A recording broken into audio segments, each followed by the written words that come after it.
मधात ते कोण कंगना राणावत, तर ती राणावत आली आणि ती कास्तकारीबद्दल ती बोंबलून राहिली. आता माझं ते राणावतपासनं ते त्या हेमा मालीपासून तर त्या अनुपम खेरपर्यंत सगळ्यांना आव्हान आहे या कृषी समृद्धी टी व्ही चॅनलच्या माध्यमातून, का हो हेमा मालिनी माननीय खासदार मॅडम, तुम्ही संसदेत किती दिवस गेले मला माहीत नाही. ते राणावत ती हिरोईन का कंगना, हा, तो त्यांना माझं आव्हान आहे का कंगना राणावत मॅडम, जेवढं तुमची ती लिपापुतीन जेवढं तुमचं बडबड चालून राहिलं की नाही, एक दिवस फक्त मॅडम, फक्त एक दिवस कंगना राणावत, हेमा मालिनी, अनुपम खेर, आणखी कोण हिरो हिरोईन जे डुप्लिकेट आहे त्यांना आपण काय म्हणू, व्हर्च्युअल व्हर्च्युअल म्हणजे काय, सुडो म्हणजे काय, नकली, आभासी हिरो जे आहे, नकली हिरो जे आहेत, लोकांना चिवत्या बनवून पैसे कमावणारे लोक चिवत्या बनतात, तो लोकांचा फॉल्ट आहे. पण हे जे हिरो आहेत यांना माझं आव्हान आहे की साहेब, एक दिवस तुम्ही 9-10 वाजता या माझ्यासोबत वावरात. मग वखरण सुरू असो का डवरण सुरू असो का निंदन सुरू असो का कापसाचा वेचा असो का गहू सवंगन असो का तूर सोयाबीन सवंगन असो का चना सवंगन असो, एक दिवस या फक्त. आणि संध्याकाळी 9 ते 10 नाही, 9 ते 5 नाही, बिलकुल नाही, 9 ते 11-12 फक्त 1-2-3 तास तुम्ही थांबा. नाही तुम्हाला जागेवर शिसू जर आठवली, नाही तुम्हाला देवदानव जागेवर आठवले, तर माझं नाही, कास्तकाराचं नाव बदलवून टाका. तुम्ही तिथं हवेत राहून एसीत राहून गोष्टी करता कास्तकारावर, आणि त्या कास्तकारावर जो कास्तकार अरे फक्त त्याच्या मेहनतीचं तुमच्यापर्यंत अन्नधान्य जो आणतोय, व्यापाऱ्यापर्यंत आणतोय, सरकारपर्यंत नेतोय, त्याचं खर्च आधारित, मूल्य आधारित भाव तो मागतोय. भीक नाही, भीक नको, हवे घामाचे दाम तो मागतोय, रक्त आटवतो तो. त्या कास्तकारात इतकुसा जर फरक पडला पेरणीत, तर पूर्ण सीझन त्याचा लंबा होऊन जातो, वाया चालला जातो. आणि त्या कास्तकाराला तुम्ही शहाणपण सांगता, अरे तुम्ही तर राष्ट्रसंतांनी सांगितलं, मंदिरात नाही दिसला सावळा मुरारी, मंदिर में नहीं राम, मस्जिद में नहीं अल्लाह, दोनों नहीं है मूर्तियों में, सिर्फ है उनका नाम. दोनों नहीं है पत्थरों में, वहा है सिर्फ उनका नाम. तर हा जिवंत कास्तकार, ज्याला भोळा शंकर, ज्याला राष्ट्रपित्यांनी महत्त्व दिलाय, ज्याला नेताजी सुभाषचंद्र बोसनी महत्त्व दिलाय, ज्याला लाल बहादूर शास्त्री, डॉक्टर राम मनोहर लोहिया, राष्ट्रसंत तुकडोजी महाराज, तुकाराम दादा गीताचार्य झटले आहे. भगत सिंगांनी कास्तकाराला किती महत्त्व दिलेलं आहे. तर त्या कास्तकारावर तुम्ही शंका घेता. त्या कास्तकारावर आज तुम्ही दिल्लीला त्याला खलिस्तानवादी काय, त्याला पाकिस्तानवाली काय म्हणतात, काय म्हणता. तर त्या राणावत, त्या हेमा मालिनीला, आणखी कोणत्या हिरोईन असंत, ते कोण, निशा, जया, हेमा और सुषमा, सबकी पसंत. तर या तुम्ही एक दिवस माझ्या वावरात या. मी तुम्हाला डबल नाही, टिबल नाही, चौबल रोजी देईन. मी प्रवीण गुलाबराव राऊत पाटील, सावरखेडा, एक कास्तकाराचं लेकरू. मी तुम्हाला डबल नाही, टिबल नाही, चौबल रोज देईन. फक्त 3 तास फक्त काम करून दाखवा. तुम्ही फक्त राहा वावरात, राहा फक्त.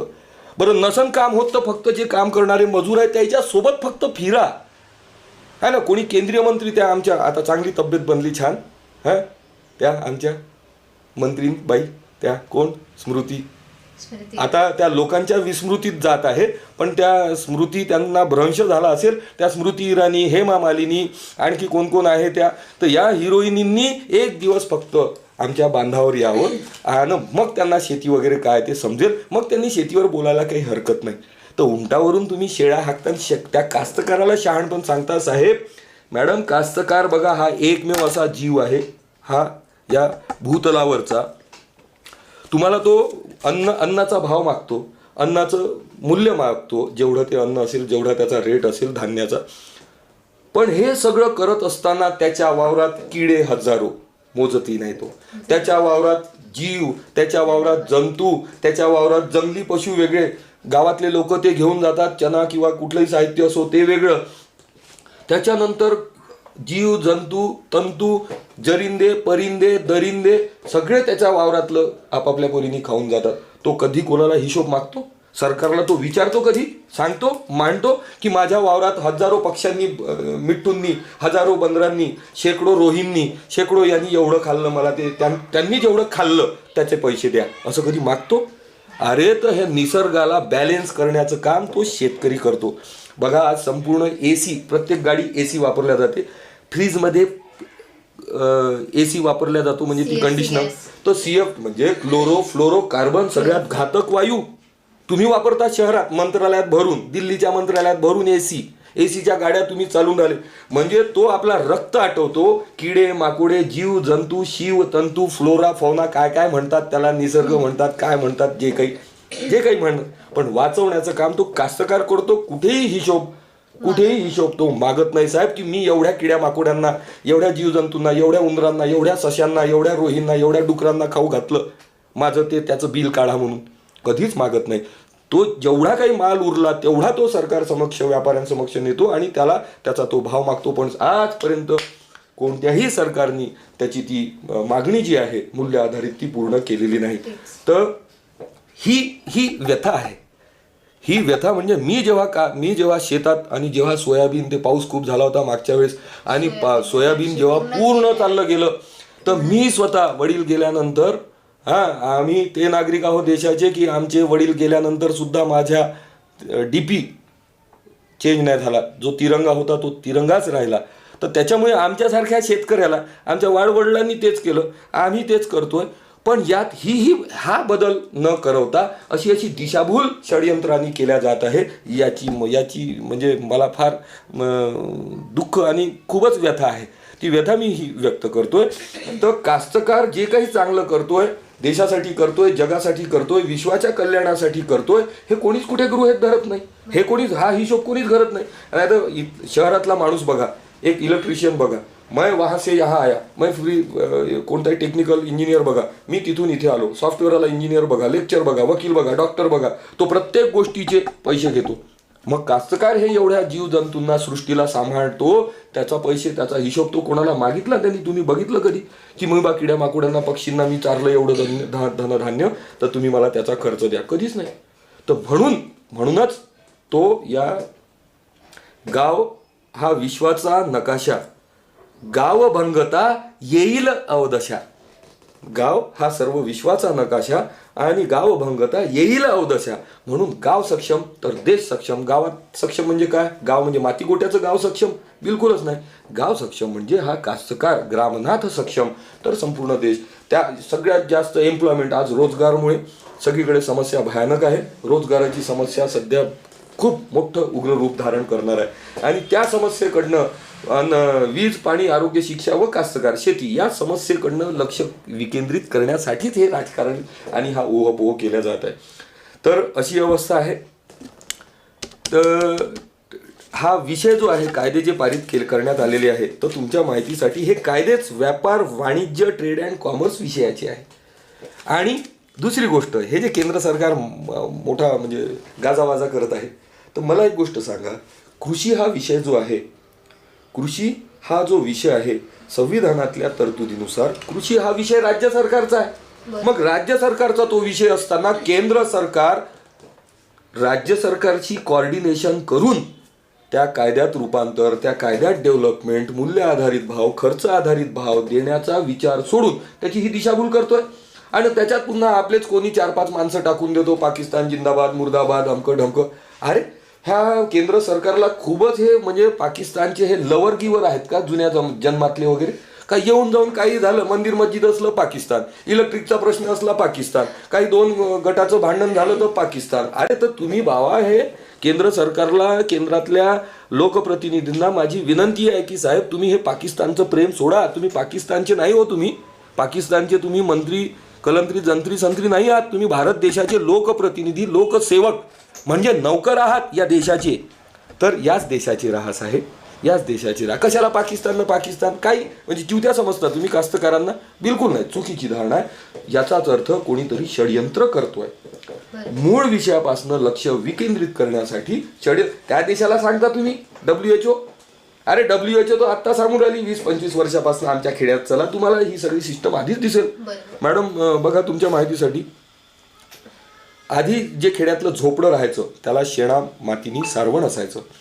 एक चुन्याची पट्टी असायची, बरोबर घराच्या किनाऱ्यावर एक चुन्याची पट्टी असायची, चुना मारलेली. बरोबर आहे. चुना म्हणजे CaCiSO4 म्हणजे कॅल्शियम कार्बोनेट वगैरे जे काही ते प्रकार आहेत. त्यानंतर चुन्याच्या नंतर एक गेरूची पट्टी असायची, छान चित्र वगैरे असायचे भिंतीवर. तर what is there is a vast science behind it. म्हणजे किडे माकोडे जीवजंतू काही जर आले तर त्या चुन्याच्या त्या पट्टीमुळे अर्धे तरी जीवजंतू थोडेसे दूर राहणार. मग एवढं ऍडव्हान्स. आज पिरॅमिड तुम्ही आज पाहता. खेड्यातल्या लोकांना कुठं पिरॅमिड माहीत होतं हो, पण खेड्यातले घरं बघा पिरॅमिडच्या आकाराचे. अरे खेड्यातलं ते गवताचं इरलं जरी तयार करतात, मांडव जरी तयार करतात, तर साहेब तो पिरॅमिडचा असतो, पिरॅमिड सारखा त्याचा शेप असतो. तर काही कास्तकार हा काही इजिप्तमध्ये शिकायला नाही गेला. सांग पाटला कुठं लावून उपड पराठी पेरगहू, हा काही इजिप्तमध्ये पिरॅमिड शिकायला नाही गेला. पाय आर स्क्वेअर इक्वल टू 1 2 3 का जे काही असेल ते इकडं सिद्ध आहे. घेघाल पन्नालाल 1 2 3 इंडिया फ्री है ना. तर या कास्तकाराला तुम्ही नाही शिकवू शकत मॅडम, कारण की तो निसर्गासोबत राहतो, तो 1000 वेळा जगतो, 1000 वेळा मरतो. जेव्हा आमचं सोयाबीन जेव्हा गेलं होतं ना, वडील नसताना मी जेव्हा एकटाच जेव्हा शेतात ते असं भोवताल सोयाबीन पाहायचो, तर खरंच असं वाटायचं का इथून एवढी मोठी विहीर आहे, त्या विहिरीत कुदून मरून जावं की काय. तर मी जर सुशिक्षित आहो, मी जर एवढा छुछा आहो, मी जर लोकांशी, मी स्वतः मनाने तनाने स्वतःला सक्षम समजतो, आर्थिकरित्या जरी नसेल तरी, तर मी जर त्या क्षणाला ते भकास झालेलं शेत, ते उद्ध्वस्त झालेलं शेत पाहून मी जर मनात माझ्या आत्महत्येचा विचार येत असेल, तर बाकी त्या वर्षभर मेहनत करणाऱ्या त्या कास्तकाराची काय अवस्था होत असेल हो साहेब. आणि तुम्ही मूळ विषयाला सोडून तुम्ही ट्रेड अँड कॉमर्सचे विषय घेताना कास्तकार, शेती मुद्दा, शेती, शेतकरी मुद्दा, शेतकरी मुद्दा, तो this is diversion of issues. Sir असं म्हणता येईल का की किसान बिल हे नाव देऊन फक्त एक छलावा केला जात आहे आणि त्याच्या मागचं सगळं खेळ जो आहे तो ट्रेड अँड कॉमर्सचा आहे. येस, अगदी बरोबर. कारण की बघा, सरकारला जर खरंच काही शेतीविषयक करायचं असेल तर शेती हा संविधानानुसार हा कॉन्करंट लिस्ट जी असते ती लिस्ट, संविधानाची लिस्ट, तो विषय राज्य सरकारचा आहे. आणि यांना जर बदल करायचे तर they should coordinate with the state.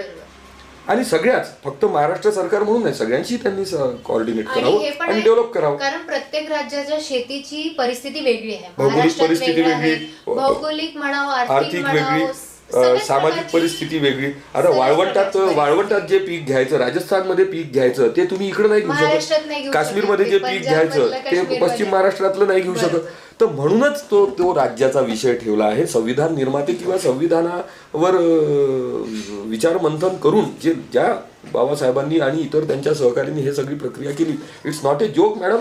संविधानात जैवविविधता कायदा सुद्धा पारित केलेला आहे. म्हणजे किड्या माकोड्याच्या जीवनाची सुद्धा जबाबदारी संविधानाने घेतली आहे. माणसाचं तर सोडा, माणूस तर सध्या पशुतुल्य झालेला आहे. प्रॉफिट, धीरूभाई का सपना सबमाल अपना. तर धीरूभाईचा सपना म्हणता म्हणता ह्या माणसाचं माणुसकी याची, म्हणजे हा स्वतः व्यापारी व्यापारी तत्वात चालला गेलेला आहे. त्याच्यामुळे माणूसच नाही उरला. अच्छा. आणि एक असा विषय आहे की आम्ही भरपूर साऱ्या गावात भेट दिली, भरपूर साऱ्या शेतकऱ्यांना आम्ही भेटलो, तर जास्तीत जास्त लोकांचं म्हणणं असंच होतं, जास्तीत जास्त शेतकऱ्यांचं म्हणणं असंच होतं की त्यांना त्यांच्या लागवडीची किंमत द्या, बाकी त्यांना काहीच नको. त्यांना ती किंमतच भेटत नाही. त्यांची परिस्थिती, आता सोयाबीन सगळं गेलं, कापसाला पण बोंडळी आली, तर त्याच्यामुळे सगळ्यांचं म्हणणं हे होतं की कमीत कमी जेवढा माल चांगला निघालाय, 1 क्विंटल असो 2 क्विंटल असो, त्याची तरी किंमत तेवढी द्या. जर त्याला 5000 लागते तर 5000 द्या, कारण त्यांचा लागवडीचाच खर्च निघत नाही, तर ते लोक पुढच्या लागवडीची तयारी कशी करणार आहे. आणि सोबतच तर म्हणजे अर्थात असं म्हणता येईल की किसान बिलाचा फक्त छलावा आहे आणि त्याच्या मागे ट्रेड अँड कॉमर्सचा जो आहे तो सगळा खेळ आहे. आणि सर, जो प्रोटेस्ट सुरू आहे पंजाबमध्ये, त्याच्याबद्दल मी तुम्हाला म्हणजे मला विचारायचं वाटत आहे की तिथे भरपूर साऱ्या लोकांनी आता नाऱ्यांची गोष्ट निघाली, ती खालिस्तानचे नारे लागलेत, पाकिस्तान जिंदाबादचे नारे लागलेत, तर असं पण तर होऊ शकतं ना की ते शेतकरी बंधून असतील एक. बिलकुल नाहीच ना. मला सांगा, जो कास्तकार स्वतः मरतो, स्वतः आपली ऐशी तैशी करतो, स्वतः आपलं तन मन धन रक्त आटवतो, तो वेळ पडली तर पोराच्या दुखण्याला जात नाही, वेळ पडली तर बायकोला तो साडी घेऊ शकत नाही, सोनं नाणं काही करू शकत नाही, कायच्यासाठी त्या शिवजंतूसाठी, त्या शेतीसाठी, त्या अन्नधान्यासाठी. आता खरंच हे किडे माकोडे, मी सांगितलं की तो किडे माकोडे जीवजंतू पशुपक्ष्यांना चारतो, त्याचा हिशोबही तो कोणाला मागत नाही. खरंच तो शेतकरी पाकिस्तान जिंदाबाद, खलिस्तान जिंदाबाद असं म्हणू शकतो का? हा आत्मचिंतनाचा विषय आहे. मग हा कोण विषय करू शकतो? तर तोच व्यक्ती हा विषय करू शकतो, तोच ग्रुप, तीच संघटना, तोच पक्ष हा विचार करू शकतो जो या विषयाशी सुसंगत आहे, जो या विषयाशी संबंधित आहे. आता मागे त्या कन्हैया कुमार वगैरे, अरे तो PhD झालेला पोरगा, त्याच्या घरची अवस्था पहा जरा, सर्वसामान्य मध्यमवर्गीय, तो PhD झाला, स्वतःहून शिकला, ते काही कॉप्या करून पास नाही झाला. तो PhD झाल्यानंतर त्यानं जे काही आंदोलन केलं, मूलभूत विषयासंदर्भात आंदोलन होतं, तिथंही काय ते तुकडे गँग वगैरे म्हणून त्यांना बदनाम करण्यात आलं. तर हे षडयंत्र आहे, हे षडयंत्र आहे. त्याच पद्धतीने त्याला लंब करण्याचा प्रयत्न करण्यात आला. ते कशासाठी? मूळ विषयापासून लक्ष विकेंद्रित करण्यासाठी. एकीकडे पुलवामा, म्हणजे मी जर समजा मॅडम बघा, मी जर समजा एखादी पोलीस अधिकारी आहे आणि तुम्ही जर चोर आहात, तुम्ही चोर आहात, मी पोलीस अधिकारी आहे आणि आपल्या दोघांची युती आहे, तर आपल्याला दोघांना, तुम्हाला चोरी करायची आहे तुमची सक्सेस, आणि मला मी सावासारखं मलाही माझं गणित दुकानदारी करायची आहे. तर आपण दोघे मिळून काय ठरवू की मॅडम आपण इथे त्या गावात इथे चोरी करायची आहे. तर ठीक आहे, तुम्ही म्हणाल की ठीक आहे साहेब, मी तिथे चोरी करायला 10 वाजता जाईल. पण 10 वाजता सगळे लोक तिथं जर असले तर लोक मला झोडतील, मला मारतील, मला पुन्हा तुमच्याकडे आणतील, तुम्ही गुन्हे दाखल कराल, आतमध्ये कराल. नाही तर मग मी काय म्हणेल तुम्हाला, नाही मॅडम चिंता करू नका, मी तुमच्या सोबत आहे. फक्त तुम्ही जे काही चोरी कराल त्याच्यातला MSc PSC काय जे काही तो प्रकार आहे ते माझं, उद्योगपती सारखं मी, म्हणजे तो अंबानी म्हणतात ना ते, मी विकलाच नाही तर GST कशाचा, तसा तो प्रकार. तर आपण एक काम करू, आपला तो एक कार्यकर्ता आहे, तो तिकडे आग लावेल 10 वाजता बरोबर. मग मला फोन येईल, तोच मला फोन करेल की मॅडम तिकडे आग लागली, साहेब तिकडे आग लागली आहे, चला तिकडे आग लागली आहे. मी तिकडे जाईल आणि त्या क्षणाला तुम्ही इकडे चोरी करायची, मी तिकडे आग लावेल, माझाच कार्यकर्ता तिकडे आग लावेल, तो मला फोन करेल, पोलीस पूर्ण फोर्स, मी जर पोलीस अधिकारी आहे तर पोलीस फोर्स तिकडे राहील, आग लागली बा, जाच लागते, इमर्जन्सी आहे, आणि तुम्ही इकडे आपली चोरी यशस्वी कराल. तर असा तो टॅक्टिसचा प्रकार आहे. याच पद्धतीने ज्या कोणाला या शेतकऱ्यांचं लक्ष, देशाचं लक्ष मूळ वीज, पाणी, आरोग्य, शिक्षा व शेती या मूळ मुद्द्यापासून लक्ष विकेंद्रित करायचं आहे, कंपन्या विकायच्या आहे, देशाला आणखी खड्ड्यात टाकायचं आहे, करोनाच्या आड WHO कडे बोट दाखवून, राम्या गोम्या शेम्या कडे बोट दाखवून या देशाची ऐशी तैशी करायची आहे, या नागरिकाला कमजोर करायचं आहे, या देशाला कमजोर करायचं आहे, आणि उद्योगधार्जिणी, उद्योगपती, पुंजीवादी व्यवस्था निर्माण करून याचं सूत्रसंचालन विशिष्ट एका ग्रुपच्या हाती ठेवायचं आहे. हे षडयंत्र ज्या ग्रुपचं आहे, ज्या पक्षाचं आहे, ज्या पार्टीचं आहे, ज्या जातीचं आहे, ज्या धर्माचं आहे, ज्या मानसिकतेचं आहे, तीच मानसिकता हे खलिस्तान आणि पाकिस्तान हा कार्यक्रम करतात. आणि लोक काय करतात, मीडिया काय करते, मीडिया एका विशिष्ट कंट्रोल खाली, मीडियाला फायदा मिळाला, मीडिया तेच करणार. मी आता पोलीस आणि चोराची गोष्ट सांगितली, तर त्या पद्धतीने तसा उहापोह वाजागाजा निर्माण करायचा, लोकांची दिशाभूल करायची, तिकडे आग लावायची आणि इकडे चोरी करायची. त्या पद्धतीचा हा केंद्र सरकारचा, आणि हे काही नवीन नाही ना, हे सगळं राजकारण हे जुन्या काळापासून चालू आहे. तुकाराम महाराजांना, ज्या दिवशी तुकाराम महाराजांना सदेह वैकुंठात खचाक 1 2 3 पाठवण्यात आलं, त्या दिवशी पाडवा होता मॅडम, आणि सदेह वैकुंठात गेले. अरे बापरे, असा कांगावा निर्माण करण्यात आला. कोणी केलं असेल? ज्याच्या अस्तित्वाला जगद्गुरु तुकाराम महाराजांच्या जनजागृतीमुळे ज्यांच्या दुकानदारीला धोका निर्माण झाला असेल त्यांनीच हे केलं असेल. ते कोण, का, कसे, किती, ते तुम्ही विचार करत करा, इतिहास पहा. त्याच्यानंतर छत्रपती शिवाजी महाराजांच्या काळात ते कबीर महाराजांची डेड बॉडी नाही सापडली, मीराबाईची डेड बॉडी नाही सापडली, जगद्गुरु तुकाराम महाराजांची डेड बॉडी नाही सापडली. याच्यामध्ये खूप मोठं उदाहरण म्हणजे राजीव दीक्षित बघा, त्यांनी सगळं सांगितलं, त्यांनीच कोका कोला हे टॉयलेट क्लीनर वगैरे, तर तो राहिला, राजीव दीक्षित गेला, मग रामदेव बाबा आला, रामदेव बाबा खूप मोठं उदाहरण आहे. आणि असं म्हणता येईल का की शेतकऱ्यांच्या समस्येला राजनीतिक आणि धार्मिक खेळ बस मॅडम, बस हेच उद्दिष्ट यातनं जाहीर होतंय. लोकांना ते आज कळत नाही, पण लोकांना काही दिवसानंतर कळेल. आणि समजलं आहे, पण ते कुठे ना कुठे बोलायला भीत आहेत, बायसनेसमुळे म्हणा किंवा कुठल्या तरी भीतीमुळे म्हणा. त्यांना असं म्हणायला भीती वाटते की नाही, हा राजनीतिक खेळ आम्ही म्हणू तर ते आमच्यावरच येईल. अर्थात पार्टीज खेळत आहेत. 15 पार्टीजनी आता आपला मिळून 14 पार्टीज, 14-15 पार्टी पक्षांनी त्याला समर्थन दिलेलं आहे, आणि 10 ट्रेड युनियननी या उद्याच्या बंदला समर्थन केलं आहे. तुमच्या माहितीसाठी, मी प्रवीण गुलाबरावजी राऊत, जी for Gulabrao, not for Pravinji, तो प्रवीण गुलाबरावजी राऊत, असे माझ्यासारखे हजारो नाही लाखो. आता बच्चू कडू निघाले, ते बुवा आता मंत्री आहे, आता त्याला लाल बत्ती घेऊनही जाता आलं असतं, पण नाही. तो पहिलेपासूनच त्या माणसाचा स्वभावच तसा आहे. ते असं काही दिसलं का ते अंगात येणार म्हणजे येणार. आणि जो ज्या माणसाच्या मनात अन्यायाबद्दल चीड आहे, तर तो ओरिजिनल माणूस जर तसा आहे, ओरिजिनल स्वभाव त्याचा तसा आहे, तर तो स्वभाव बाहेर येणारच. त्याच पद्धतीने जे कुटील राजकारणी आहे ते कुटील राजकारणच करणार. दिल्लीत नेमकं तेच होत आहे. पण शेतकऱ्याला इतकं मूर्खही कोणी समजू नये, है ना. शेतकरी जर समजा अन्न पिकवून देशाला जगाला जगवू शकतो, विचार करा, तर शेतकऱ्यांनी फक्त अन्नच निर्माण केलं नाही, फक्त आपल्यापुरतं जर निर्माण केलं आणि तुम्हाला म्हटलं तुम्ही पैसे आहे ना तुमच्याजवळ, तुम्ही पैसे खा, तुमच्याजवळ टेक्नॉलॉजी आहे ना, तुम्ही टेक्नॉलॉजी खा, आम्ही तुमच्या ते गुगल फुगल तुम्ही पाहत बसा डुडल, आमच्याजवळचं अन्न आम्ही देणार नाही, असं जर झालं तर शेतकरी जगेल, बाकी देशाचं काय होईल. पण तो कधीच तसा विचार करत नाही मॅडम, कधीच नाही विचार करत. तो शेतकरी आहे. म्हणूनच त्याला साधू संतांनी सुद्धा, महापुरुषांनी सुद्धा वंदन केलेलं आहे ना. बाबासाहेबांनी संविधान अर्पण केलं, नागरिकाला अर्पण केलं. नागरिकाला अर्पण केलं म्हणजे तेव्हाही एका जातीला, एका धर्माला, एका पक्षाला, एका पार्टीला अर्पण नाही केलं, नागरिकाला अर्पण केलं. तर नागरिक त्यावेळेस बाबासाहेबांनी ज्या वेळेस संविधान नागरिकाला अर्पण केलं, त्या पिरियडमध्ये या देशातला 80% वर्ग हा शेतकरीच होता. म्हणजे आधी राष्ट्रसंत तुकडोजी महाराजांनी ग्रामनाथाला, आणि तेच कारण होतं भारताला कृषीप्रधान देश म्हणून घ्यायचा. आता इंडस्ट्रीज वाढल्या आहेत, बिझनेस वाढले आहेत, तर लोकांचा फोकस त्याच्यावर आहे. जमीन कमी झाली आहे, लागवड कमी झाली आहे, लोकांना त्या शेतीची जास्त किंमत भेटते, ते विकून चालले जातात, कारण त्यांना पण काही उपाय नाही आहे. अगदी बरोबर. जर लागवडीची किंमतच नाही भेटली तर त्यापेक्षा जमीन विकून दुसरीकडे व्यापार करणं परवडतं. अर्थात आता तेच षडयंत्र आहे. जसं हे उद्योगपतींना हे मधातली सिस्टम सगळी कोलॅप्स करून टाकायची, हे लाखो शेतकरी आणि त्यांचा एकच उद्योगपती, मधातले हे सगळे मेले. तर एक लाखो शेतकरी, एकच उद्योगपती.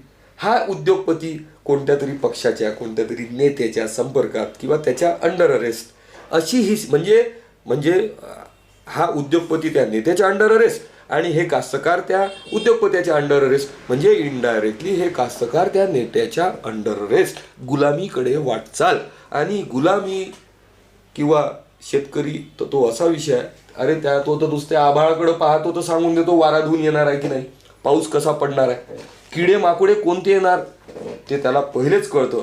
जेवढं हवामान खात्याला अंदाज नाही कळत, तेवढा तो कास्तकाराचा ठोकताळा बरोबर राहतो. आता तर सीझन सुद्धा 1-2 महिने प्रदूषण आणि या वातावरण बदलामुळे ग्लोबलायझेशनमुळे, वॉर्मिंगमुळे एक महिना सीझन समोर गेलेला आहे मॅडम. आणि म्हणून त्या शेतकऱ्यांना जे पीक पाणी, जे रेग्युलर ट्रॅडिशनल जे फरक पडला, तफावत निर्माण झाली. आता कापसाचे झाड हे एवढाले कापसाचे झाड, त्याला बोंडच नाही, खाली लागले सुरुवातीला. तर असा तो सगळा प्रकार आहे. तर ह्या मूलभूत विषयावर केंद्र सरकारला जर खरंच करायचं असेल काही कास्तकाराबद्दल, तर हे कायदे फायदे हे नाटक बंद करावे.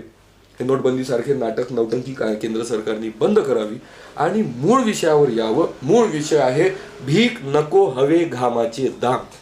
अच्छा सर, मला सांगा की एक तुमच्या मते उद्याचा जो बंद पुकारत आहे शेतकरी बंधू सगळे आणि त्यांना भरपूर साऱ्या अपोजिशन पार्टी सपोर्ट करतायत, तर तुमच्या मते उद्याचा बंद व्हायला हवा, तुमचं काय मत आहे त्याच्यावर? अगदी बरोबर, अगदी महत्वाचा प्रश्न आहे आणि या सगळ्या चर्चेचं ते सार आहे. बरोबर. मी तर तुम्हाला विनंती करेल, कृषी समृद्धी चॅनलला विनंती करेल की एवढी गाथापिढा नाही सांगितली तरी चालेल, पण उद्याचा हा जो बंद आहे ती एक छोटीशी कास्तकारांची, या देशाची सुद्धा परीक्षा आहे. कास्तकार म्हणजे देश म्हणजे कास्तकार. पण कुठलीही पक्ष, पार्टी, जाती, धर्म किंवा एखादी प्रधान किंवा एखादी मुख्यमंत्री किंवा एखादी लॉर्ड गव्हर्नर म्हणजे देश नाही. तो एक नौकर आहे, तो एक जननियुक्त नौकर आहे आपल्या जनतेची व्यवस्था प्रक्रिया करण्यासाठी.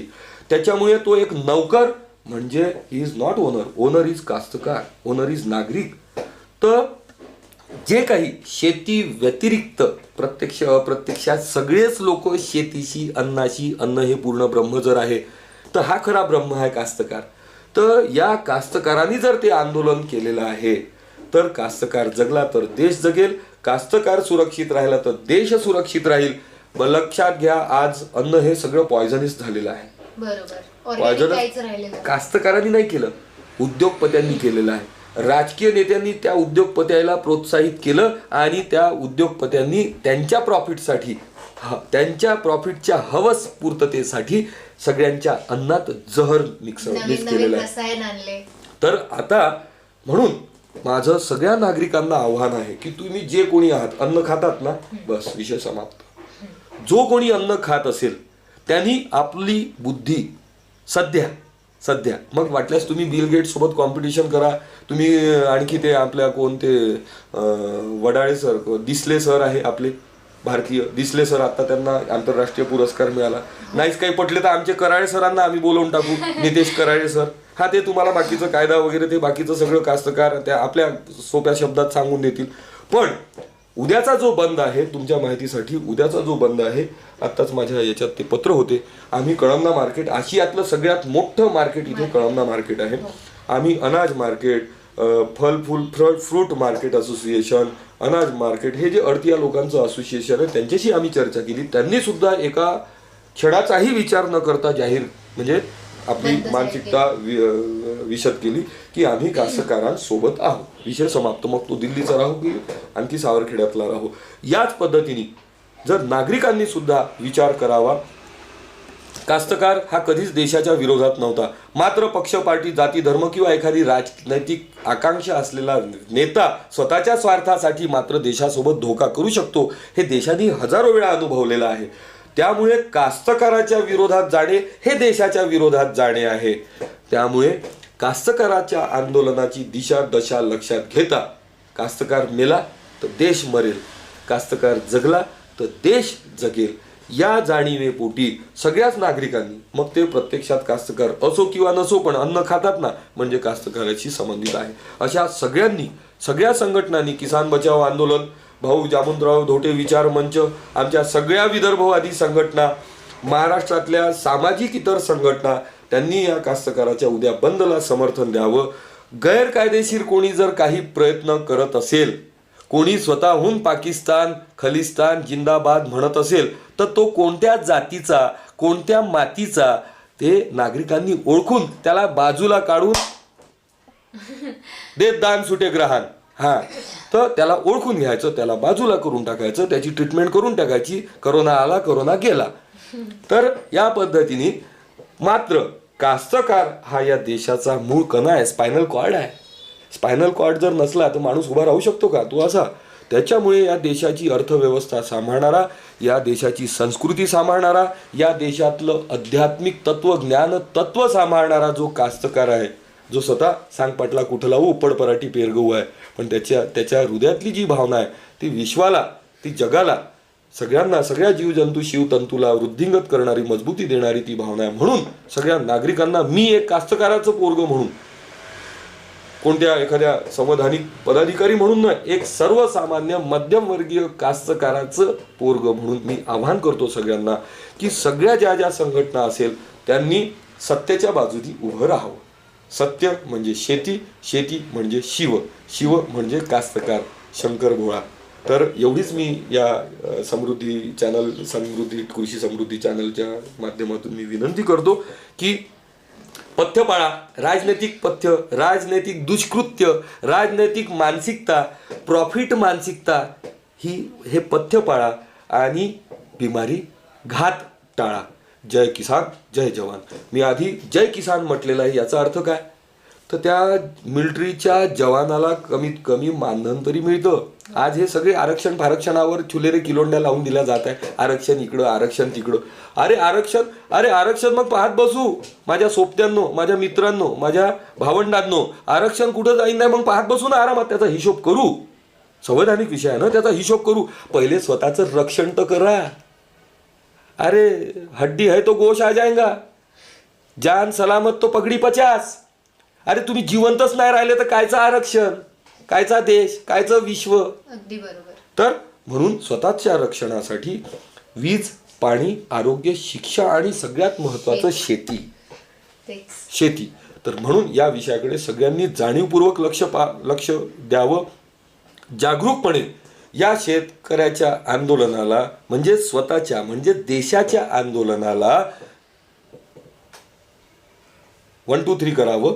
एवढीच माझी एक सर्वसामान्य नागरिक म्हणून या कृषी समृद्धी चॅनलच्या माध्यमातून विनंती आहे. खूप खूप धन्यवाद सर. आपण आज आम्हाला वेळ दिला आणि शेतकऱ्यांबद्दल आज आपण सगळंच डिस्कशन केलं, त्यांचा विषय मांडला आणि सत्ताच्या मागे न धावता सत्याच्या मागे धावा, असा मेसेज आजच्या डिस्कशनचा आम्हाला म्हणता येईल, आजच्या चर्चेचा मेसेज असा म्हणता येईल.